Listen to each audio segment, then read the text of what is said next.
खबर आ रही है, कतर में आपातकाल लगा दिया गया है।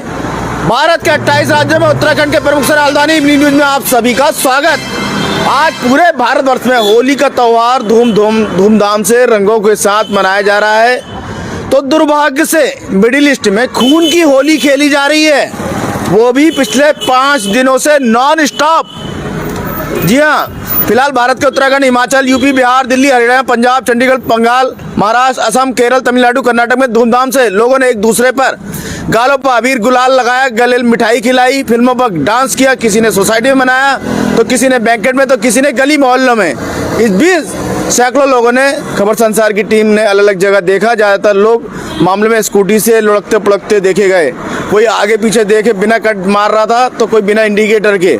हालांकि कई लोग नशे में भी थे। फिलहाल त्योहार शांतिपूर्वक निपटा। इधर बात करें मिडिल ईस्ट की, युद्ध का 5वां दिन है, मतलब पूरे विश्व का, जी हाँ, हार्मुज रास्ता बंद कर दिया गया है। मतलब पूरे विश्व का 25% जो तेल आता है वो रास्ता बंद हो गया है। फिलहाल भारत के पास 45 दिन का बैकअप है, कोई चिंता की बात नहीं। युद्ध के लंबे खिंचने के अनुमान से आज सोना 5,000 तो चांदी 10,000 रुपये रेट हाइप किया है। जी हाँ, इसी तरह अमेरिका, लोगों का कहना है कि अमेरिका के राष्ट्रपति ट्रंप एक गुंडे की तरह व्यवहार कर रहे हैं। जब चाहे किसी भी देश पर हमला कर रहे हैं तो कभी भी हमला कर उसका राष्ट्रपति को बंदी बनाकर उठा लिया जा रहा है। तो कई लोगों का कहना है कि सब हथियारों की खरीद फरोख्त का खेल है। संसार में माहौल बना जा रहा है ताकि हर देश हथियारों की खरीद फरोख्त को आए। कुछ कह रहे हैं अमेरिका अपने हथियारों का प्रदर्शन कर रहा है, युद्ध के बहाने नए हथियारों को ट्रायल ले रहा है, वो भी जीवंत लोगों पर भयंकर से भयंकर हथियारों का, जिसमें स्कूलों के बच्चों भी अभी जान चले गई थी। कोई कह रहा है बड़े गुंडे से समान आदमी आँख कान नाक बंद करके सीधे निकल जाता है गुंडे के आगे। उसी हाल अन्य देशों का हो रहा है।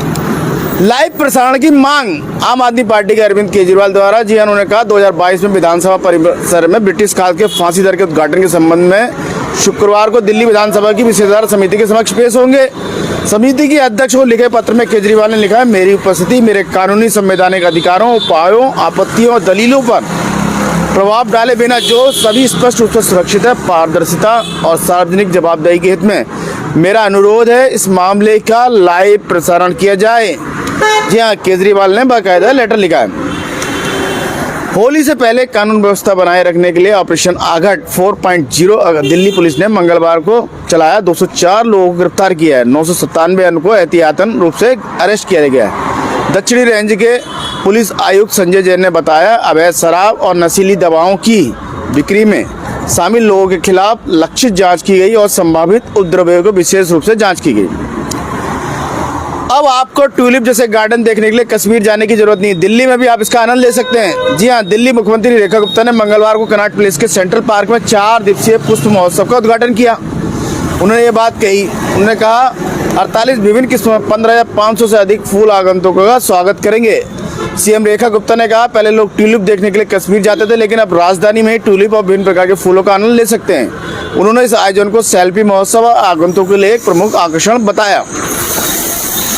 मिडिल ईस्ट युद्ध में हॉर्मुज रास्ता बंद करने से भारत में भी तेल संकट आ सकता है। इसी के मद्देनजर ऑपरेटर ने औसत दैनिक ईंधन खपत अगले 7 दिनों के लिए अनुमानित आवश्यकता और अगली निर्धारित ईंधन आपूर्ति की तारीखों के बारे में जानकारी देने को कहा है।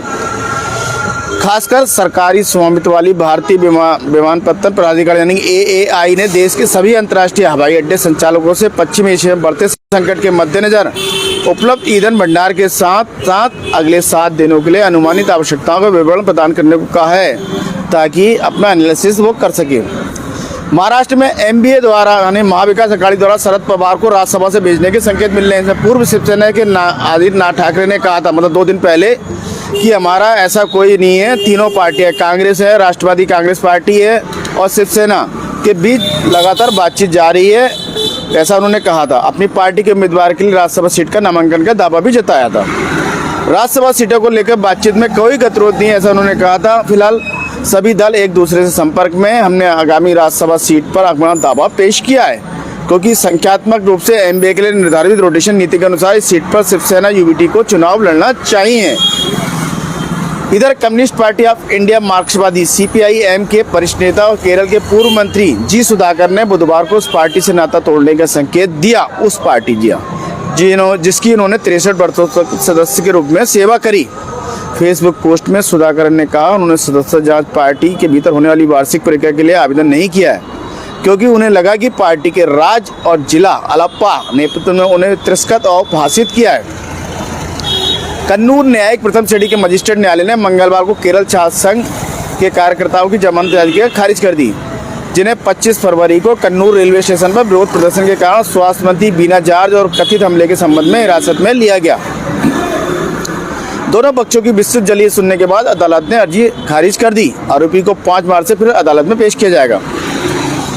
यूनाइटेड नर्सेज एसोसिएशन द्वारा हड़ताल का आह्वान किया गया। जी हां, केरल में निजी स्वास्थ्य केंद्र में कार्यरत सैकड़ों नर्सें उच्च वेतन, कारोबार कम करने के लिए, कर्मचारियों की संख्या में सुधार, तमाम मांगों को लेकर, छटनी इत्यादि को लेकर हड़ताल पर चली गई हैं और इससे हड़कंप मच गया है। यूनाइटेड नर्सेज एसोसिएशन यानी कि यूएनए, जिसने हड़ताल का आह्वान किया, राज्य में क्लिनिकों सहित 490 निजी अस्पतालों में काम करने वाली अधिकांश नर्सों का प्रतिनिधित्व करता है। पुलिस ने किया एनकाउंटर। जी हाँ, नांगूर एरिया में हाल में दोहरे हत्याकांड, जिसे शुरू में बिना किसी उकसावे के नशे में धुत युवाओं के समूह द्वारा किया गया हमला माना जा रहा था। जांच के बाद यह सामने आया कि यह हमला एक प्रभावशाली मध्य जाति द्वारा अन्य समुदायों के युवाओं को चुप कराने के लिए रचा गया था। जांच के दौरान पुलिस को पता चला कि पेरमपंथु की इंद्र कॉलोनी के परियार समुदाय के युवकों ने हाल में ही मनलमेडु शंकर के महिमा मंडन करने वाले पोस्टर लगाए थे, जो फरवरी 2007 में पुलिस मुठभेड़ में मारा गया था। उस पर हत्या, अपहरण और मादक पदार्थों की तस्करी के कई मामले दर्ज हैं। पुलिस ने दावा किया जब शंकर को अदालत से मदुरै केंद्रीय जेल ले जाया रहा था, तब उसने पुलिस पर हमला किया और उसने हिरासत में भागने की कोशिश की, जिसके बाद आत्मरक्षा में उसको गोली मार दी गई। फिलहाल इस एनकाउंटर को लेकर चर्चाओं का बाजार गर्म है। इधर द्रविड़ दलों पर परोक्ष रूप से हमला करते हुए तमिलगा बेत्री कजगम के संस्थापक अभिनेता विजय ने डीएमके और एआईडीएमके पर बारी बारी से सत्ता हथियाने की गुप्त साजिश रचने और उन्हें सत्ता में आने से रोकने का आरोप लगाया। टीवी के चुनावी वादों को गिनाते हुए विजय ने 5 एकड़ तक की भूमि वाले किसानों के सहकारी ऋण माफ करने का आश्वासन दिया और वादा किया 2 एकड़ तक की भूमि वाले किसानों के बच्चों और भूमिहीन मजदूरों को शिक्षा का खर्च सरकार बहन करेगी अगर उनकी पार्टी आती है। श्री विजय ने तंजावुर के पास सेंगीपट्टी पार्टी पदाधिकारी बैठक पर संबोधित करते हुए कहा, राजनीति चंदा इकट्ठा करने के बारे में उन्होंने कहा, इसमें जनता के लिए काम करना शामिल है। हम जनता की सेवा करने के लिए राजनीति में आए हैं। हमारे शत्रु यह बात अच्छी तरह जानते हैं, इसलिए हमारी चारों ओर 30 साजिशें रची जा रही हैं। इनमें सबसे प्रमुख साजिश डीएमके और एआईडीएमके के बीच किसी और को सत्ता में आने से रोकने का समझौता है, गुप्त समझौता है उनका, उन्होंने कहा है। मद्रास उच्च न्यायालय ने केंद्रीय संचार मंत्रालय और डाक सेवा महानिदेशक के डाकघर विनियम 2024 के 2 प्रावधानों के परस्पर संबंध के कारण मृत व्यक्तियों को संबोधित वस्तुओं की डिलीवरी को लेकर व्याप्त भ्रम को दूर करने के निर्देश दिया है। मुख्य न्यायाधीश मनिंद्र मोहन श्रीवास्तव और न्यायमूर्ति जी अरुल मुरुगेशन की प्रथम श्रेणी की पीठ ने अतिरिक्त सॉलिसिटर जनरल ARL सुंदरेशन से अनुरोध किया है कि वे अनुपालन और भ्रम की स्थिति को दूर करने के लिए आवश्यक आगे की कार्रवाई हेतु अपने आदेश की एक प्रति DGPS को भेजें। पर्यावरण संगठन पुबलगिरी नालो ने तमिलनाडु सरकार से बड़े पैमाने पर सौर ऊर्जा परियोजनाओं के लिए पर्यावरण मंजूरी को अनिवार्य बनाने का आग्रह किया है। यह कहते हुए कि जमीन पर स्थापित सौर पार्कों का तेजी से विस्तार, कृषि और चरागाह भूमि पर अतिक्रमण किया जा रहा है। मंगलवार को जारी एक बयान में संगठन ने केंद्रीय नवीन और नवीनीकरण ऊर्जा मंत्रालय की सितंबर 2025 की रिपोर्ट, जिसमें solar PV potential of India ground master दिया। भारत 27,531 वर्ग किलोमीटर की ज्यादा शुल्क और बंजर क्षेत्रों का उपयोग करके 3,342 गीगावाट ऊर्जा उत्पन्न कर सकता है। इधर भारत निर्वाचन आयोग आगामी विधानसभा चुनावों की तैयारियों की समीक्षा के लिए 6, 7 और 9, 10 मार्च को केरल और पश्चिम बंगाल का दौरा करेगा। पश्चिम बंगाल के दौरे के बाद किसी भी समय चुनाव कार्यक्रम की घोषणा की जा सकती है, ऐसे संकेत दिए जा रहे हैं। इधर केंद्रीय गृह मंत्रालय ने पश्चिम बंगाल में नागरिकता संशोधन अधिनियम के तहत भारतीय नागरिकता मांगने वाले आवेदनों पर निर्णय लेने के लिए 2 और अधिकार प्राप्त समितियों का गठन किया है। राज्य में पहले से भी ऐसी 2 समितियां मौजूद हैं। हालांकि बड़ी संख्या में आवेदन प्राप्त होने के मद्देनजर 2 अतिरिक्त समितियों का गठन निर्णय लिया गया है। 28 फरवरी को अंतिम मतदाता सूची के प्रकाशन कुछ दिनों बाद पश्चिम बंगाल के कुछ हिस्सों में मतदाता सूची कथित तौर पर गलत तरीके से नाम हटाए जाने के विरोध में छुटपुट प्रदर्शन शुरू हो गए। केंद्रीय बलों का राज्य में पहुंचना शुरू हो गया। मुख्य निर्वाचन अधिकारी विधानसभा चुनावों के लिए राज्य की तैयारियों की समीक्षा की। इधर उत्तरी कोलकाता के मनिकलता के निवासियों ने विरोध प्रदर्शन किया, आरोप लगाया कि एक ही मोहल्ले में मतदाता सूची में कम से कम 270 नाम हटा दिए गए। उन्होंने अपने मतदान के अधिकार को लेकर चिंता व्यक्त की है कि इस मामले को देखा जाए। इधर श्री मसूद ने ईरानी नेता खामनेई की हत्या को एक दुखद घटना बताया। बैठक के दौरान व्यक्तिगत रूप से अपनी संवेदना व्यक्त की। सहारनपुर से कांग्रेस के लोकसभा सांसद इमरान मसूद ने 3 मार्च को ईरान के सर्वोच्च नेता खामनेई के भारत स्थित प्रतिनिधि अब्दुल मजीद हकीम इलाही से मुलाकात कर खामनेई के नेतृत्व में अपनी संवेदना व्यक्त की है। पुलिस ने बताया मंगलवार को हाथरस में यमुना एक्सप्रेसवे पर एक डबल डेकर बस की वैन से टक्कर हो जाने के कारण 6 लोगों की मौत हो गई और इतने ही लोग घायल हो गए। यह घटना सादाबाद पुलिस थाना क्षेत्र के गड़ी हरिया गांव के पास मील का पत्थर करीब 141 के नज़दीक सुबह तड़ी 4:30 पे घटी। राम आनंद पुलिस अधीक्षक ने बताया 16 यात्रियों को ले जा रही वैन दिल्ली से प्रेमनगर से राजस्थान के धौलपुर जा रही थी। तभी नोएडा से गोरखपुर जा रही एक स्लीपर बस ने उसे पीछे से टक्कर मार दी। इधर जम्मू कश्मीर के मुख्यमंत्री अमर अब्दुल्ला ने कश्मीर में शांति बनाए रखने के लिए संयुक्त प्रयासों के समन्वय हेतु स्थानीय राजनीतिक दलों के विधायकों के धार्मिक नेताओं और नागरिक समाजों समूह की एक बैठक की अध्यक्षता की।